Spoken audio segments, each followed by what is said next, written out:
Welcome to Pivot Point Church for today's message. Today, we will be studying Joseph going to jail. It's found in Genesis 39 and 40.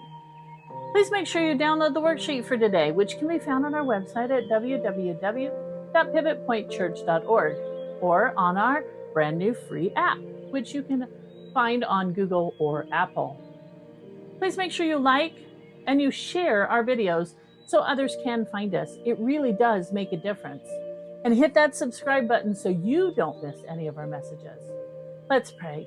Heavenly Father, thank you for taking such good care of us and bringing us once again to study your word. Open our hearts and minds and ears to be receptive to your word, O God, that we, O God, can get to know you even better. In Jesus' name, amen. So we're going to go ahead and jump right in to verse 1. Now, Joseph had been taken down to Egypt. Potiphar, an Egyptian who was one of Pharaoh's officials, he's a captain of the guard, bought him from the Ishmaelites who had taken him there. The Lord was with Joseph so that he prospered, and he lived in the house of his Egyptian master. When his master saw that the Lord was with him and that the Lord gave him success in everything he did, Joseph found favor in his eyes and became his attendant. Potiphar put him in charge of his household, and he entrusted to his care everything he owned. From the time he put him in charge of the household and all that he owned, the Lord blessed the household of the Egyptian because of Joseph. The blessing of the Lord was on everything Potiphar had, both in the house and in the field. So Potiphar left everything he had in Joseph's care. With Joseph in charge, he didn't concern himself with anything except the food he ate. Now, Joseph was well built and handsome, and after a while, his master's wife took notice of Joseph and said, "Come to bed with me." Goodness gracious. This begins the story of Joseph. Because God's blessing, Joseph was sold to a rich and important royal official. Potiphar was an officer of Pharaoh. Can also be translated as eunuch. He was a captain of the guard. He was the chief of police, the head of Pharaoh's secret service. It means devoted to the sun. It was a name connected with the Egyptian religious system. Much of your names were associated with religion in that time, depending upon who you were connected with. It was a common practice in ancient times to make those highest in the royal courts eunuchs to ensure that they would be wholly devoted to their king. Now, you may not know what a eunuch is. A eunuch is where they basically geld the man so that they are sterilize them so that they don't have those same abilities to perform or to have the same tenacity for arguing. Same like when we neuter our animals, it helps calm them down, gives them a little longer life. They're much more mellow. They found it works in humans as well. And so frequently they would make those that are closest to the king would become a eunuch to help them to have more devotion to the king. Not sure how that would work, but it does also explain something a little bit later. Because this practice is common, the term came to be used for anybody in an important position in the king's court, whether they were actually eunuchs or not. So we don't know for sure whether Potiphar had been neutered, but it does indicate that he may have been. So we don't know that for sure. Now, while Joseph was there, God is caring for him and protecting him and blessing Joseph. And so that moved him up. Those blessings moved him up into a pretty high position in that household.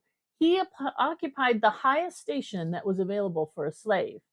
Potiphar recognized, though, that the success of his household was directly related to Joseph and the blessings of the Lord on him. Joseph exemplified what it is to be a faithful steward. Everything that Potiphar had was in Joseph's hand, and in spite of the fact that he could do anything with it, He did things that were beneficial to his master. And because of God's blessing and Joseph's faithfulness, God made sure Joseph was advanced in his position, even as a slave. Joseph's presence brought the favor, though, on the whole household in which he lived.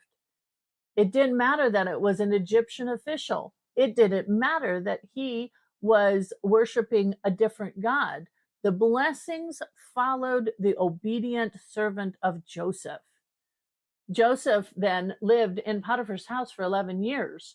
Joseph was 17 when he was sold, so 11 years makes him 28 at this point. Potiphar's trust in Joseph was so complete that Potiphar, he didn't care about anything.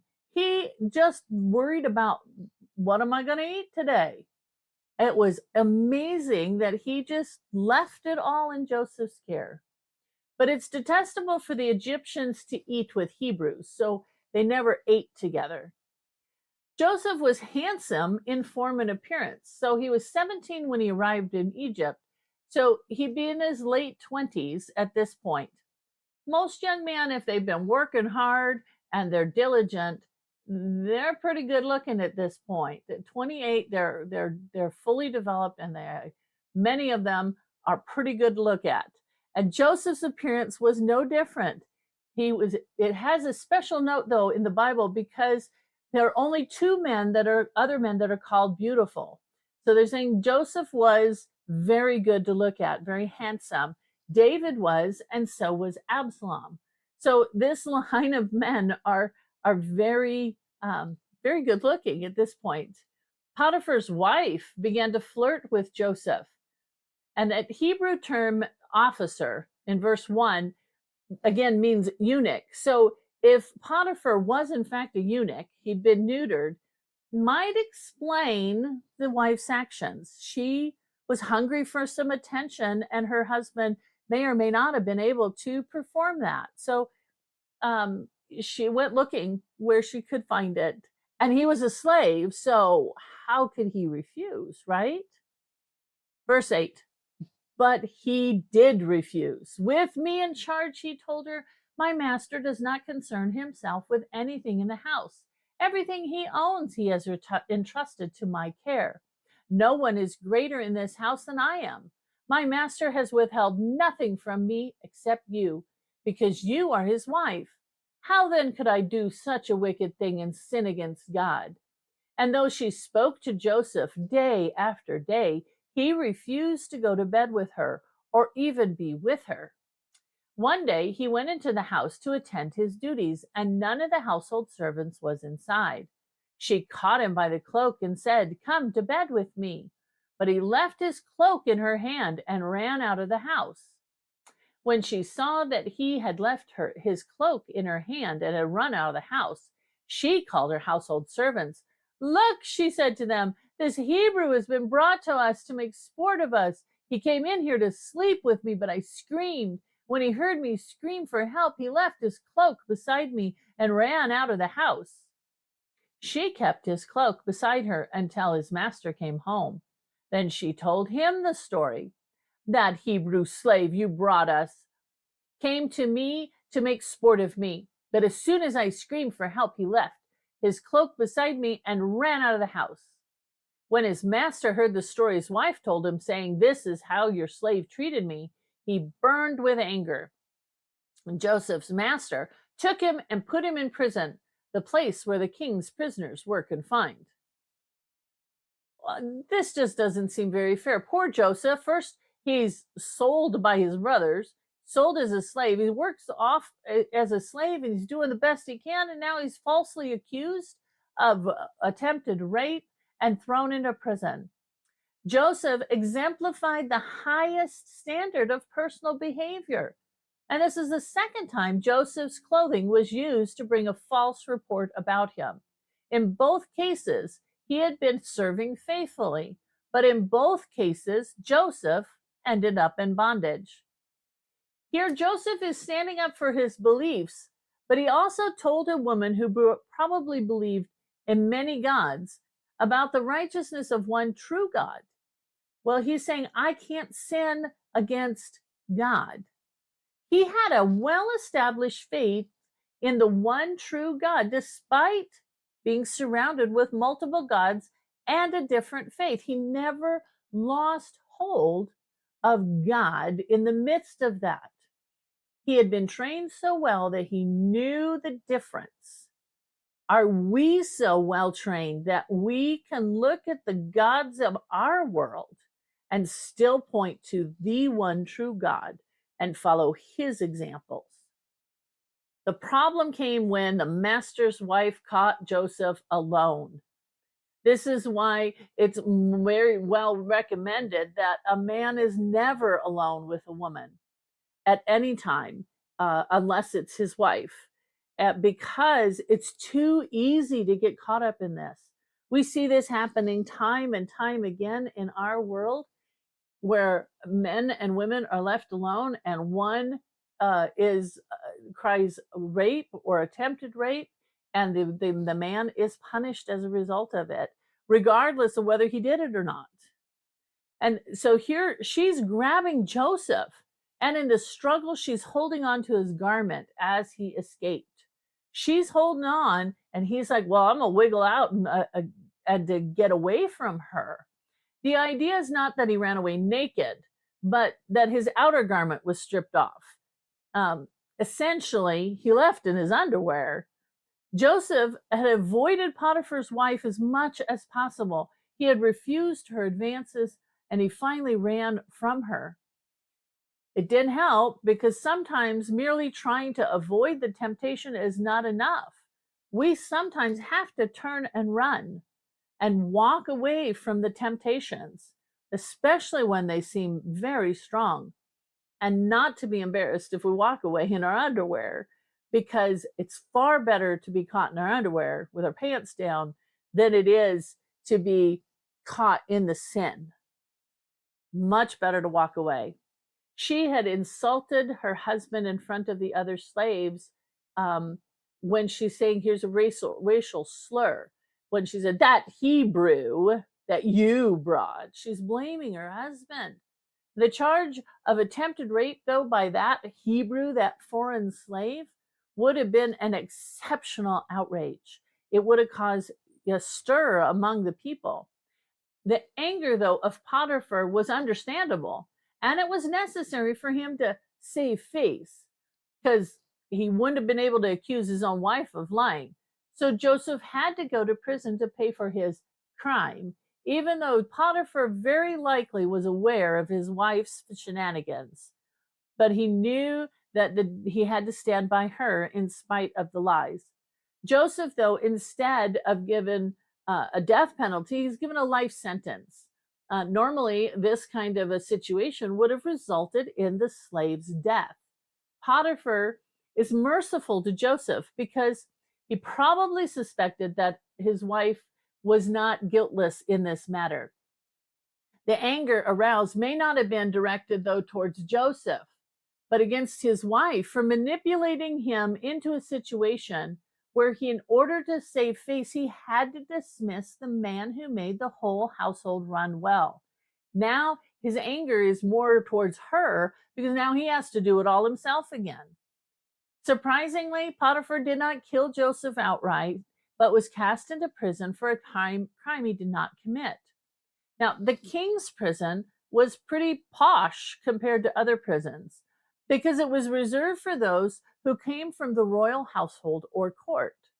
Because prisons were grim places with vile conditions. They didn't care for their prisoners. There were no prisoners' rights. Once you're in prison, you most likely never came out. The prisons were used to house forced laborer, or like Joseph, he was accused awaiting trial. Prisoners were assumed guilty until proven innocent. There was no right to a speedy trial. Many prisoners never even made it to court, because the trials were held at the whim of the ruler whenever he felt like listening to them, and it might take years before he was brought out of prison to be heard. So Joseph was in prison for 2 years before he appeared before Pharaoh. And then he wasn't even called out for his trial. he was called out to interpret a dream. So, verse 20, while Joseph was there in prison, the Lord was with him. He showed him kindness and granted him favor in the eyes of the prison warden. So the warden put Joseph in charge of all those held in the prison, and he was made responsible for all that was done there. The warden paid no attention to anything under Joseph's care because the Lord was with Joseph and gave him success in whatever he did. Sometime later, the cupbearer and the baker of the king of Egypt offended their master, the king of Egypt. Pharaoh was angry with his two officials, the chief cupbearer and the chief baker, and put them in custody in the house of the captain of the guard, in the same prison where Joseph was confined. The captain of the guard assigned them to Joseph, and he attended them. All right, so even in prison, the Lord is still with Joseph. Mercy can be translated as loyal love. Here, Joseph is experiencing God's loyal love, or his mercy, in spite of being imprisoned, in spite of being accused, in spite of going to jail for a crime he didn't commit. God has never left him. God is still being merciful, even in these situations, because the warden was under the captain of guard, or Potiphar. So he's only one step down. The king's prison would fall under the command of Potiphar as the captain of the guard. So Joseph didn't really go far from Potiphar. So it didn't surprise us that he knew Joseph, the warden would have known of Joseph in Potiphar's household and known the trust that had been given to him. So it didn't take long for the warden to recognize God's influence in Joseph in that situation. So Joseph could have looked at this situation, though, as hopeless. But instead, in spite of all of the hopelessness, in spite of the fact of being wrongly imprisoned and sold as a slave, he still did his best with each small task that had been given him. His diligence, his positive attitude were soon noticed by the warden, who promoted him to prison administrator. Because of God's blessing, everything Joseph did prospered. And just like it happened in the house of Potiphar, Joseph rose to the top, becoming the chief administrator of the prison. Through his experience in both places, God sharpened those administrative skills that Joseph was going to need one day to save his family and save the whole world. Think about that. Maybe the trials that you're going through are sharpening skills that you will need as you move forward in God's plan for you. I can look back and see where God has really sharpened skills for me so that I can do what I'm doing now. I wouldn't be a good pastor, a good preacher, without some of the experiences that I have experienced. So I'll ask you, are you facing a seemingly hopeless predicament? Maybe at work or home or at school. Let's follow Joseph's example by taking each small task and doing your very best. Remember how God turned Joseph's situation around? God will see your efforts and can reverse even the most overwhelming odds. So now we're going to learn about this butler, or the cupbearer, and the baker. Those are both important offices in the royal court. They were highly trusted because these guys were responsible for the Pharaoh's food to make sure he wasn't poisoned. Offended, the word offended can also be translated as sinned. So when he offended the Pharaoh, he sinned against them. They did something to piss him off. The text does not elaborate on what the men did, though, to offend the king. The reference to the house implies the type of house arrest associated with it, but not the prison itself. So in the house was actually in the prison. So as a trustee of the prison, Joseph was going to be also serving the other high officials who were under house arrest, awaiting the disposition of charges against them. They would have been removed from their position and placed into this prison for supervision. Keeping on, let's keep going. After they had been in prison or custody for some time, each of the two men, the cupbearer and the baker of the king of Egypt, who were being held in prison, had a dream the same night, and each dream had a meaning of its own. When Joseph came to them the next morning, he saw that they were dejected. So he asked Pharaoh's officials who were in his custody with him in his master's house, "Why do you look so sad today?" "We both had dreams," they answered, "but there's no one to interpret them." Then Joseph said to them, "Do not interpretations belong to God? Tell me your dreams." So the chief cupbearer told Joseph his dream. He said to him, "In my dream, I saw a vine in front of me, and on the vine were 3 branches. As soon as it budded, it blossomed, and its clusters ripened into grapes. Pharaoh's cup was in my hand, and I took the grapes, squeezed them into Pharaoh's cup, and put the cup in his hand." "This is what it means," Joseph said to him. "The 3 branches are 3 days. Within 3 days, Pharaoh will lift up your head and restore you to your position, and you will put Pharaoh's cup in his hand, just as you used to do when you were his cupbearer. But when all goes well with you, remember me and show me kindness. Mention me to Pharaoh and get me out of this prison. I was forcibly carried off from the land of the Hebrews, and even here I have done nothing to deserve being put in a dungeon." When the chief baker saw that Joseph had given a favorable interpretation, he said to Joseph, "I too had a dream. On my head were 3 baskets of bread. In the top basket were all kinds of baked goods for the Pharaoh, but the birds were eating them out of the basket on my head." "This is what it means," said Joseph. "The 3 baskets are 3 days. Within 3 days, Pharaoh will lift off your head and impale your body in a pole, and the birds will eat away your flesh." Each man had a dream with a different interpretation. They contained symbols that demanded explanation.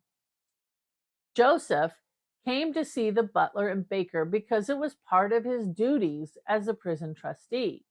Not because he liked them or they were friends, but it was part of his job. Joseph's statement that interpretations belong to God was a pretty bold testimony. Remember, he is in a culture where they have many gods. These 2 men that were imprisoned with him were Egyptians. They would have followed their many gods. So here he is giving testimony to the one true God, even in the face of such adversity. Joseph not only announced his faith, but then he acted upon it. Rather than using the situation to make himself look good, he turned it into a powerful witness for the Lord. One secret of effective witnessing is to recognize opportunities to relate God to the other person's experience. That's what our testimony is. It's not us knowing how to preach the word or memorizing scripture. It's us just simply sharing what God has done in our own lives and how we see God working that could help someone else. So when the opportunity arises, we have to have the courage to speak, just like Joseph did. Joseph's words to the butler or the cupbearer to lift up your head from a grisly pun on the passage. So lift up your head. Here they speak of the restoration of the butler to his former honor. But in verse 19, they speak of death, where his head will literally be lifted off him. Joseph asked the butler, the cupbearer, to remember me. Joseph spoke of a binding obligation that his interpretation of his dream had placed upon the butler. He's like, "I've done you one. Now it's time for you to do a solid for me. Make sure you're remembering."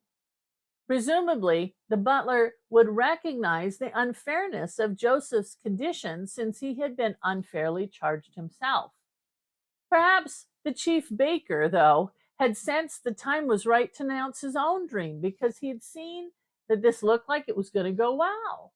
And their dreams were very similar. Both men had respected Joseph's interpretation as true.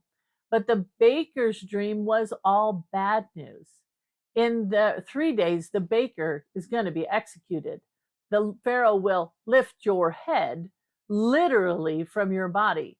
It is not simply baked goods that the birds are going to eat, but it is the flesh of the baker. It was a habit or a way for them to dissuade certain behaviors, to impale the body and leave it for the birds to pick at until the bones were clean.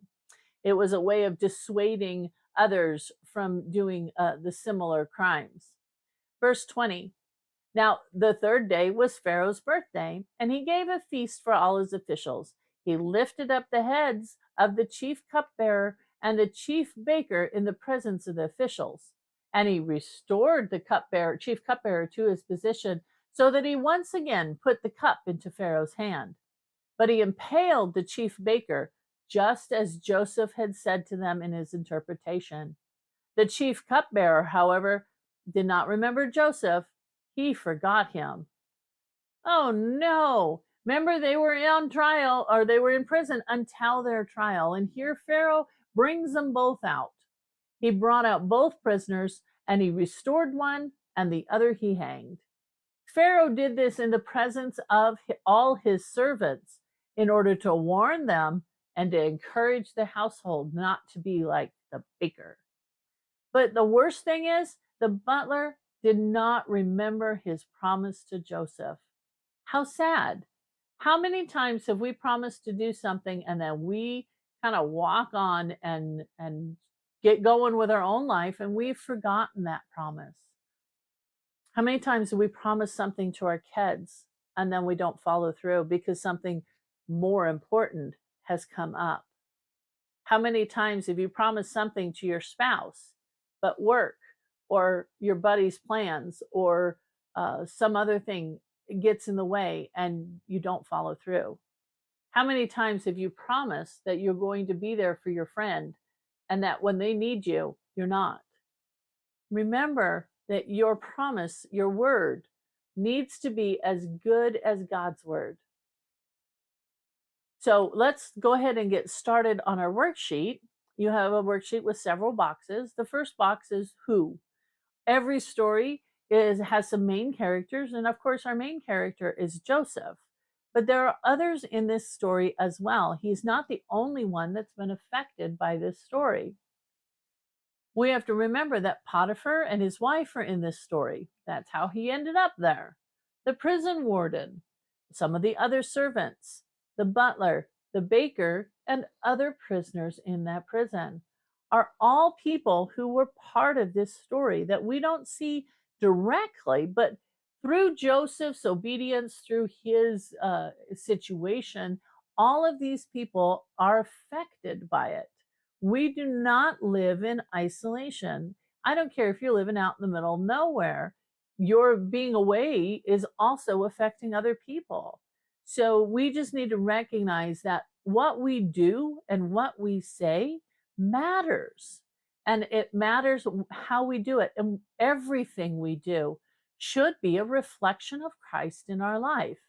When we take on the name of Christ, it is us who are taking the Lord's name in vain when we don't act like Christians. So we notice that all of this is happening, and who is in there? So who is the ruler at this point? Remember, the rulers are important for us to be able to place this story in the world history. In this case, the ruler is Pharaoh. Pharaoh is just a general name for king. It was like king or president.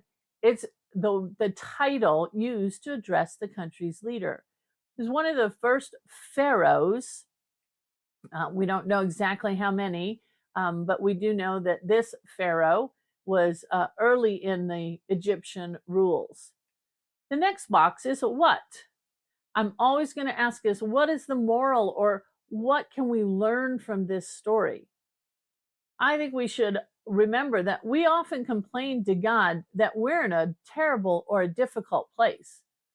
And yet God's will is that we will trust him and he will bless us to make us successful as he measures success, not as we measure it, wherever we are. We just need to stay faithful and true and do the best we can in spite of our circumstances. Joseph was in that prison for 11 years. Seems like a long time, 11 years for in prison. He was enslaved for 11 years at this point. God, we sometimes go, God, I want you to move quickly. It has to happen now. I want to be able to see progress. I want to be able to know what's coming next. I want to be able to plan. But sometimes it's not the case. Normally, God can allow good things to develop slowly.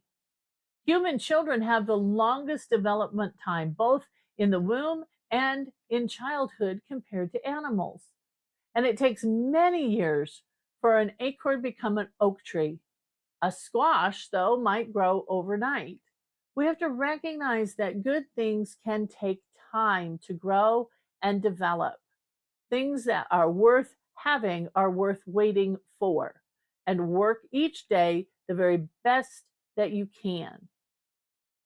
What similarities, though, can we see between the story of Joseph and ourselves? I think we can find ourselves in difficult situations where it can be very difficult to see God. It can be so hard in the middle of a trial to recognize that God's hand is still in the midst of our problems. What problems are you facing right now that seem impossible? Where is God in the midst of that? He's right in the middle of it. Keep doing the very best that you can. Keep praying and keep sharing how God is working with you, working through you, and working for you in the midst of that. What is the culture, though? What culture? The culture that we find is the Egyptian culture. It is the most advanced in the area, and it is thought to be the greatest kingdom. Ancient Egypt was a land of great contrasts. People were either very rich beyond measure or totally poverty stricken. Not much middle ground. There wasn't a middle class at all. And Joseph found himself serving Potiphar, an extremely rich officer in Pharaoh's service. Rich families like Potiphar's had elaborate homes that were 2 or 3 stories tall, with beautiful gardens and balconies. They enjoyed live entertainment at their home as they chose delicious fruit from expensive bowls. They surrounded themselves with alabaster vases, paintings, beautiful rugs, and hand-carved chairs. Dinner was served on golden tableware, and the rooms were lit with golden lampstands. Servants like Joseph worked on the first floor, while the family occupied the upper stories. So that's the kind of culture that he was living in, the most advanced civilization, the best of everything in this household. He was clearly a pampered servant in this household. Where is this taking place? Well, it's pretty simple. In Egypt. We know that. So where is pretty easy. When is this story taking place? Remember, we're 1850-ish, give or take. This one may have been a little bit earlier. I may have my dates off. As I study, I find different dates, so it's really hard to pinpoint it because even our archaeologists aren't as accurate maybe as we ought to be. And the stories of the Bible and Egypt story up till recently didn't exactly line up perfectly. They're still finding the times. So this one is middle 1800 BCE. The date of Joseph's arrival in Egypt is debatable. Many believe that he arrived during the period of the Hyksos rulers. These were foreigners who came from the region of Canaan. They conquered Egypt and controlled the land for almost 150 years. So we believe that sometime in that 150, it was these Hyksos rulers who were in control at the time that Joseph arrived. If Joseph arrived during their rule, it's pretty easy to see why he was rapidly promoted up that royal ladder. If Potiphar was really a Canaanite in this role, he wouldn't have seen Joseph as really that much different than himself. Because the Hyksos were foreigners themselves, they wouldn't hold the brilliant young foreigner's ancestry against him. They would have said he's also a Canaanite. Why is this important? Why was this story written? We're watching this family history and we're seeing how each of these pieces fall into place to where we get to Jesus. It shows the world what was during the shaping of Egypt, the development of the Israelite people. Remember, we have Israel and his brothers are still, or sons are still in the land of Canaan, while Joseph is in Egypt. And they don't realize he's here, but he's setting it up. Why do we care about this? Because it shows us, though, that the patience and waiting for God is going to work. Keep our focus on God rather than our situation. Keep a focus on his commandments and loving others. And we also can be blessed despite the circumstances that we find ourselves in. We want to give the history of the Israelite people, but it also is to encourage us to find a way for us to remain faithful in the midst of our trials and our tribulations. Because we can be like Joseph. We can recognize that God's timing is often very different than what we want. I frequently have had a conversation with God telling him, hey, you're late.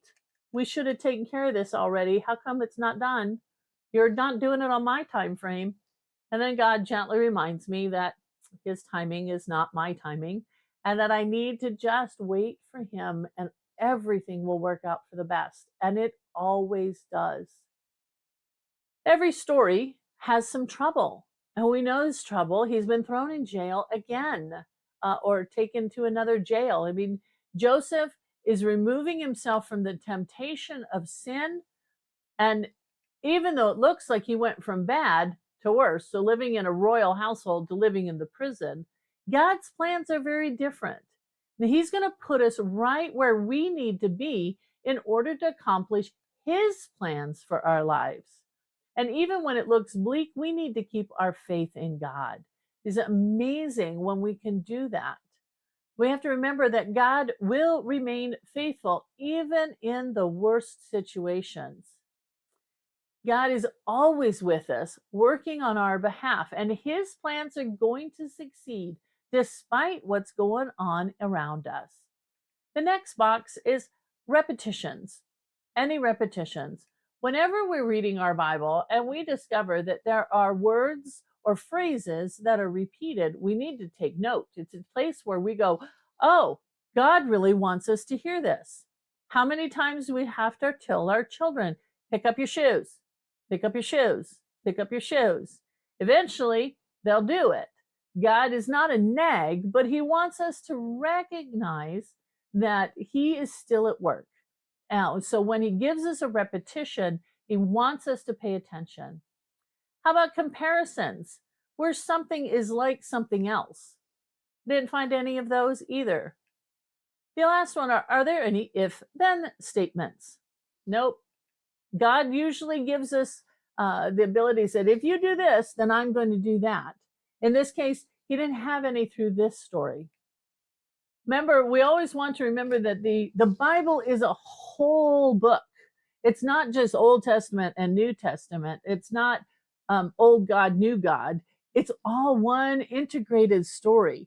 And they actually run right into the other. The Old Testament and the New Testament work together. So we're going to find a nugget in the New Testament to help us understand our Old Testament reading. And today's nugget comes from James 5, 7 and 8. Be patient then, brothers and sisters, until the Lord's coming. See how the farmer waits for the land to yield its valuable crop, patiently waiting for the autumn and spring rains. You too be patient and stand firm, because the Lord's coming is near. I hope that you found a way to recognize God is in your life, even in midst of your circumstances.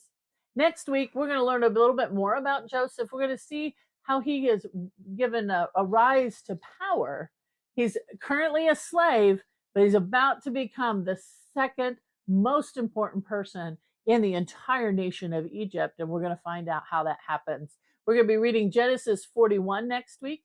And so I hope you get a chance to read it ahead of time. Thank you for watching.